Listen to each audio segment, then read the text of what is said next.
शकता तसं आपल्या हृदयगावचा बसव सगळं पाणी आहे. सगळी मशानभूमी तर सगळी पाण्यातच आहे. माझ्या दसत्या महिन्याचं घर गमत्याचं घर सगळं पाण्यातच आहे. तर काही तुम्ही मत देऊ शकता. बघा पुलावर माणसं चढू बघायला लागले तिकडे दाखवा कॅमेरामॅन जल्दी फोकस करो. बघा ही आमचं डीपी ही सार्वजनिक बाथरूम तर फुल पाण्यात आहे. तिकडं गोटूबाई आता ऊस पाण्यात आहे. सगळं शेत पाण्यात आहे. बघा इथं आमच्या घरामागं पाणी आलेलं आहे. बघा इथं किती नुकसान झालेलं आहे त्यांचं. तेव्हा टी व्ही वाहून आलेलं आहे. तिकडं मोटरी वाहून आलेलं आहे त्या. तेव्हा इथं बघा इथं पाणी आलं. ही गाय तर बांधायची पण पंचायत आहे. तर तुम्ही बघू शकता. तर आता ब्रिज तर बघा ब्रिज तर काय पुलावरनं व्हायचीच वेळ लागली. एवढं पाणी वाढलेलं आहे. तर आता आपण जरा नदीकडे फोकस करूया. चलो तेव्हा पाणी बघा तिकडे किती बघा तेव्हा इकडे तर बघा तिथं पाणी नाही. शेतात पाणी गेलेलं आहे.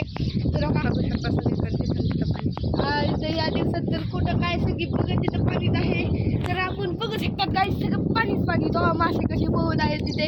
आमचं मांजर तर काय तिथं मासे पकडत बसतंय. तर पोट भरून येत आहे खाऊन येत आहे. मी यम्मी करताय. तर तेव्हा तिकडे जाऊ शकता तुम्ही. ऊस तर बघा कसा दिसतात. 2-3 कांड्या दिसते त्या. बहुत झाडं तर काय बुडत नसलेली आहेत. आता आमची पंचायत आहे राहायची. आम्ही त्या मोठ्या घरात राहिलेलो आहे. आमचं काही घर आहे. आम्ही ह्या घरातनं तिकडे गेलेलो आहे. तर आता परत भेटूया हमारे हृदयगाव.